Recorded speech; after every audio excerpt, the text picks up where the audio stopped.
Welcome to Football Game Plan's Power Rankings. I am Emory Hunt, the czar of the playbook. We are entering Week 5 in college football, Week 4 in the NFL, and Week 16 in the Canadian Football League. It feels like the football season is just whizzing by, and we'll start this week's show up north in the CFL by ranking our top 5 MOP, which is Most Outstanding Player candidates for the 2019 season as we steamroll toward the CFL playoffs.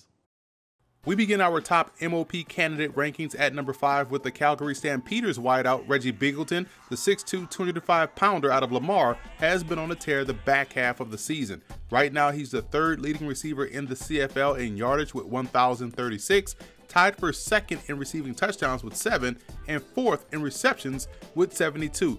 All of those numbers are career highs for Beagleton. He's gone over 100 yards receiving 5 times this year, and you can make a case that Beagleton and also the Hamilton Tiger Cats wide receiver Brandon Banks for being on this list. For us, Banks just missed the cut at number 6, but Beagleton has been outstanding, such a revelation this year, and he makes it at number 5. Checking in at number 4 is his Stampeders teammate in defensive back Trey Roberson.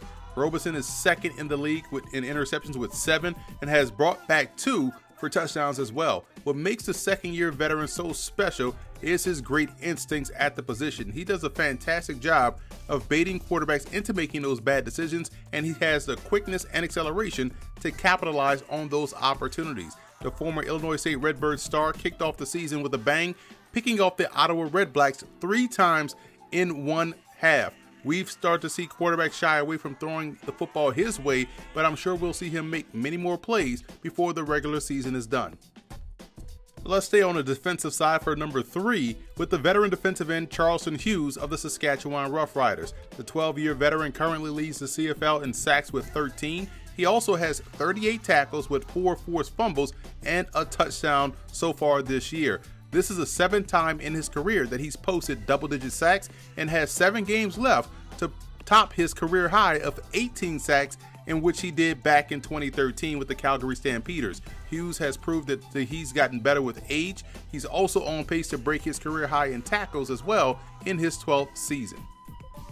You know I got to give love to my running backs as the CFL's leading rusher Andrew Harris of the Winnipeg Blue Bombers checks in at number 2 on our list. He's been excellent once again this season. Harris has 984 yards rushing, averaging 6.4 yards a carry, and should crack the 1,000-yard mark once again for the 3rd consecutive season. And when he does, it'll mark the 5th time he's done so in his career. What makes him so dangerous is that he does a great job in the passing game as well. So far this year, Harris has 51 receptions for 449 yards and 3 receiving touchdowns. He's one of the big reasons why the Blue Bombers are number 1 in the West Division with a 9-4 record and could own the first place in the entire CFL all by themselves if they're able to knock off the 10-3 Hamilton Tiger Cats on Friday night.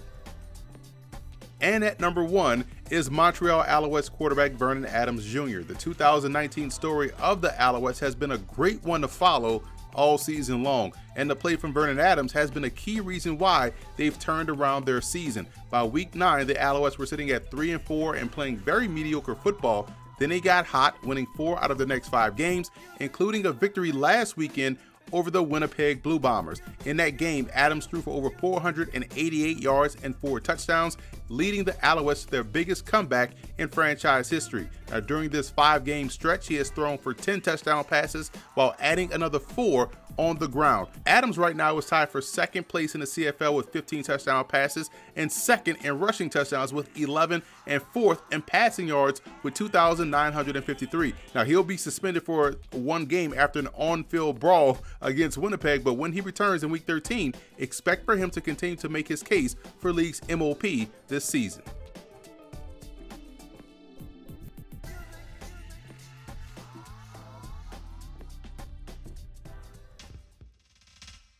I'm Alex Marinoni, offering you Football Game Plan's best bets for Week 4. Let's start things off with the Browns heading to Baltimore to take on the Ravens. Both teams are coming off tough losses that saw the offense struggle at times. With the AFC North always playing each other tough, I expect this game to come down to the end. Baltimore is giving 7 points here, and I think that will be too much for this game. Take Cleveland to cover. In our next game, we have the Chiefs taking on the Detroit Lions in Detroit. The Lions have been able to keep all their games close this year, but they have not seen a firepower on offense that the Chiefs provide. The Chiefs' offense has been unstoppable this year and have showed no signs of slowing down. The Lions' offense hasn't overwhelmed, so getting 6.5 points may not be enough. Take the Chiefs to cover the spread here. In Game 3, we see the Chargers heading to Miami to take on the Dolphins. The Dolphins have not been able to cover any of the 3 spreads this year, but they are playing a team in the Chargers who notoriously plays down to their competition. The Dolphins are getting 16.5 points in this one, which is a big-time spread, but the Chargers will have to fly across country for a 1 o'clock game. Teams typically struggle when tasked for this schedule, so look for the Dolphins to handle this spread. In our next game, we have the New England Patriots traveling to Buffalo to take on the Bills. The Bills have impressed to start the season, covering 2 of 3 spreads to start. The Patriots have had the luxury of 3 walk-in-the-park games as they've handled the Steelers, Dolphins, and the Jets. This will be their first real test on the road against an elite defense. The Patriots are giving 7 points in this one, but I think the Bills' defense will keep it close, and their offense will do enough to keep this under a touchdown at home. Take Buffalo to cover. In the next game, we have the Raiders heading to Indianapolis to take on the Colts. The Colts have looked like one of the favorites out of the AFC South to start the year, covering the spread in all 3 contests. In the next game, we have the Raiders heading to Indianapolis to take on the Colts.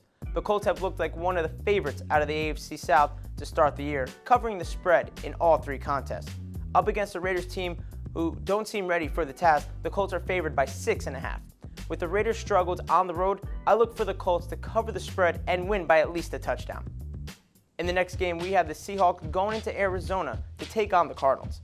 Russell Wilson has been able to take his game to another level, keeping up for the lack of defense from his team. On the other side, Arizona is getting production out of their rookie quarterback, Kyler Murray. In a game that features 2 struggling defenses, we could see a lot of points scored here. With the over-under set at 47 points, I would feel inclined to take the over. A 28-20 finish is very realistic here. In our final game, we have the Jacksonville Jaguars heading to Denver to take on the Broncos. The Jaguars' offense have made it work with rookie Gardner Minshew, but he has a tough task having to go across country to play in a tough Denver environment. The Broncos have not been able to get it done offensively, and I don't expect things to change going up against the tough Jaguars defense. The over-under is set at 37.5 points, which is low in its own right. I still believe this game will fall under that total. A 17-14 finish is very real here. Take the under.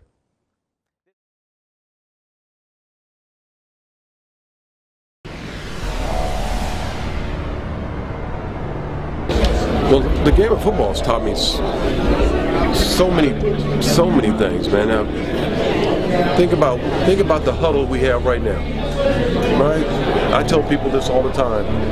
There's a reason why they call it a huddle. You know, people have been huddling all their lives, trying to find ways to enhance each other's lives. The great teams do that all the time. The great teams do that. The better the huddle, the better the team. And so it's simple, man, how if you huddle for all the right reasons, we wouldn't have Ferguson. We wouldn't have some of the challenges that we have in our society. But as we all know, there's always a moment when somebody doesn't belong in the huddle. And yet we have to continue to move on. We got to continue to play. So the game of life, man, is always starting with a huddle.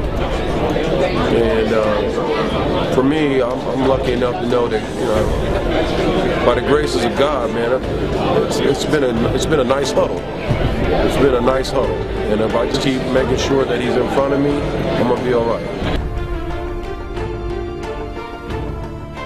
Welcome back to Football Game Plan's Power Rankings on the Game Plus Network. I'm Emory Hunt, the czar of the playbook. We now move on to the NFL, and based off what we saw in Week 3, as you would expect, there is some significant moving and shaking in our weekly NFL Power Rankings. And as always, we'll start with number 32 and work our way up to number 1. You definitely feel bad for the Miami Dolphins fan base and the players, as well as the coaches for that matter. Their record isn't indicative of their effort out there on the field, more so than it is from a lack of depth on the roster due to the front office moves. Miami has been competitive, at least early in ball games the last 2 weeks, but as the game wears on, the lack of depth and consistency rears its ugly head and results into some very ugly losses. For the New York Jets, who check in at number 31, it's about ineffective offense that's keeping his team winless. Yes, they lost their Week 1 matchup against Buffalo with Sam Darnold at quarterback, but at least it was a very close game. The last 2 weeks without him in the lineup, the offense has looked as if they'd struggled to score more than a touchdown a game moving forward. Their lack of productivity there has put a strain on them defensively, which is why you're seeing what you're seeing out there on the field for Gang Green.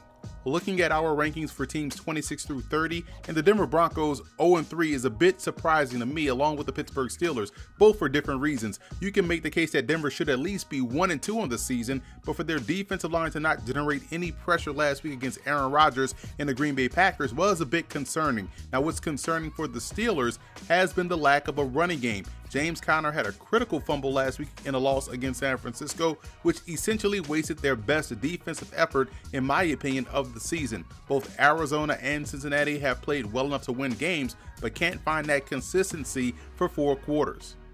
The Washington Redskins are another team that hasn't played poorly per se, just poorly in certain areas. One week it's the secondary, another week, last game in particular, it's Case Keenum giving the ball away 5 times. Now, I don't think it's time to move on to the rookie quarterback Dwayne Haskins, but it does beg the question of what could possibly be if the first round pick was able to hit the field for the Redskins. Maybe he could be just what the doctor ordered for this football team.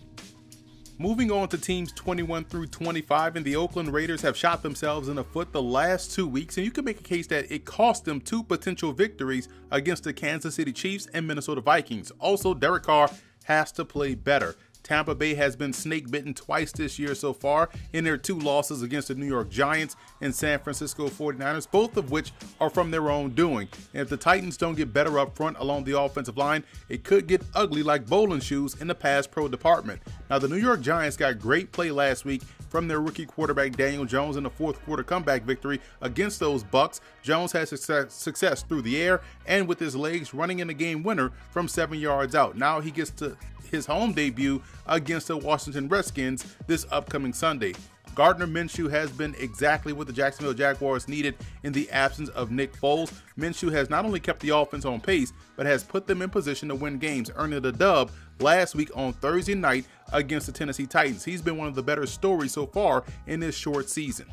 Moving right along, and the Philadelphia Eagles have to find a way to play consistent football for 4 quarters. The Lions are still undefeated, and I'm slowly starting to buy what they're selling out there on the field this season. Now, the Cleveland Browns defense has quietly played really good this year, considering that they suffered a lot of injuries on the back end, but they need their offense led by Baker Mayfield to really kick it into high gear in order for their season to turn around. Checking in with teams 11 through 15, and the Buffalo Bills continue to find ways to win, pushing their record to an impressive 3-0 to start the season. Between them and the San Francisco 49ers, it's hard to say which defense has been more impressive, as they both played excellent so far this year. But no defense tops the Chicago Bears defense. You want to talk about a fast, active, aggressive, and playmaking bunch. The Bears defense at times looks like their best offense out there on the field. It's been truly remarkable to watch them go out there and compete each and every week. The Baltimore Ravens and Seattle Seahawks took losses last week, but still remain 2 of the stronger teams in the NFL. And the Indianapolis Colts continue to play some good, sound football each and every week. This time, they got a huge win against the Atlanta Falcons behind the strong play of their quarterback, Jacoby Brissett. Speaking of strong quarterback play, Houston's Deshaun Watson has been one of the best quarterbacks in the NFL, and if he can continue to keep up his stellar play in critical situations, he's going to put himself firmly in the MVP discussion by season's end. He and the Texans were very close to being undefeated.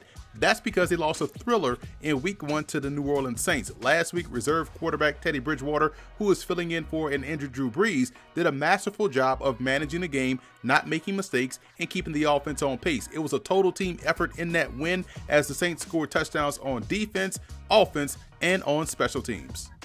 And rounding out our power rankings by looking at our top 5 for this week, and the only change is at number 5 with the Green Bay Packers. If you have been following Football Game Plan since the summer, you would have heard how high we were on for the Packers defense this year, and that has been the story so far this season. 1 through 4 is unchanged, as the Patriots, Cowboys, Chiefs, and Rams all look like the best in the league, and if the playoffs were to start today, all would have first-round byes. You can even make a strong case that we could see these 4 teams as the final 4 come championship weekend. We'll take a quick commercial break and be back with more Football Game Plan Power Rankings.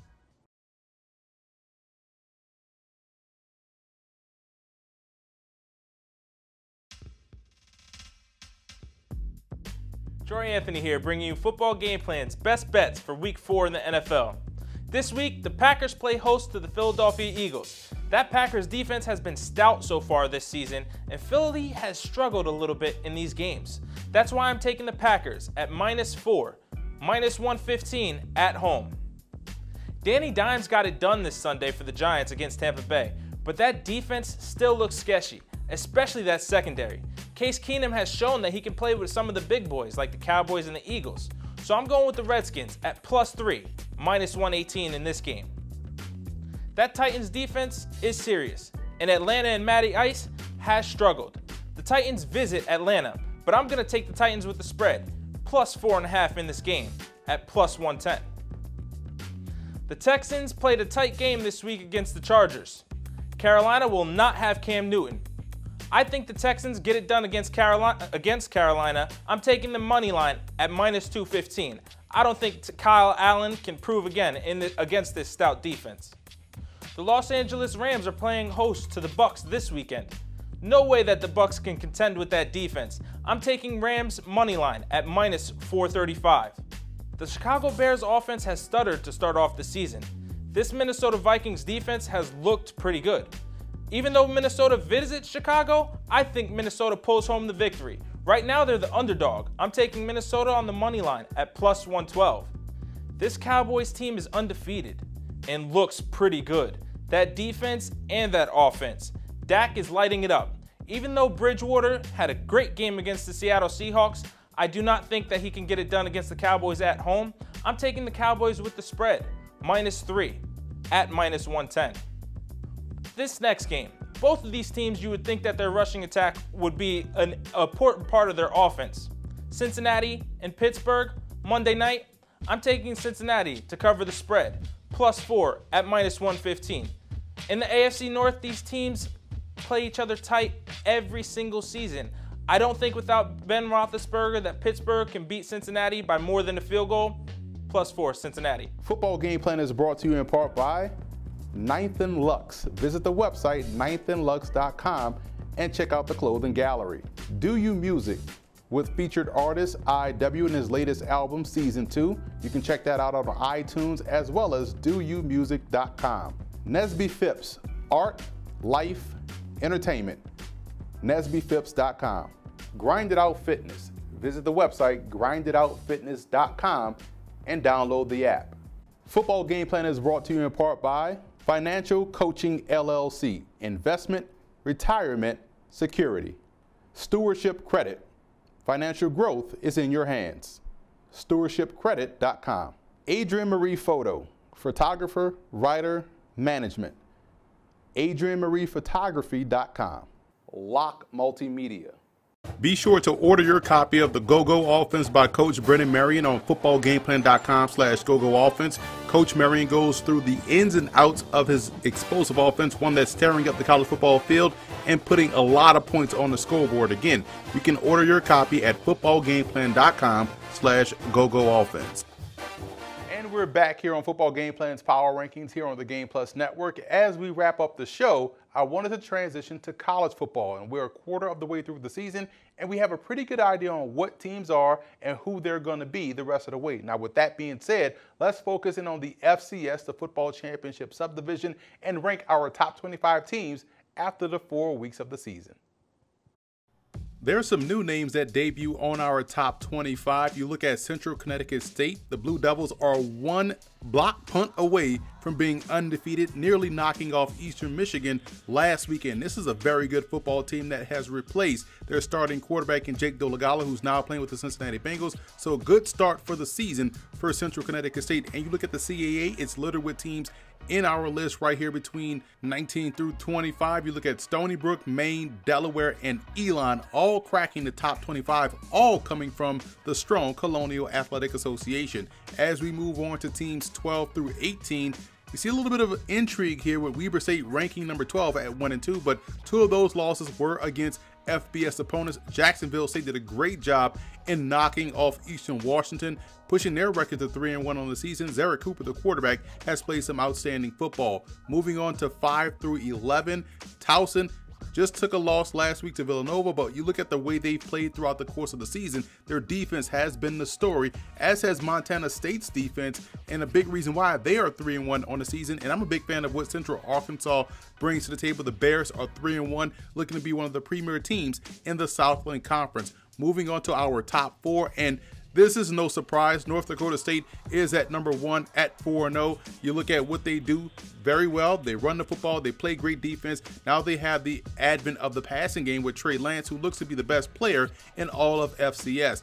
Villanova is a team to keep an eye on. They're undefeated right now, playing fantastic defense, and their offense has gotten great play from the grad transfer quarterback, Daniel Smith.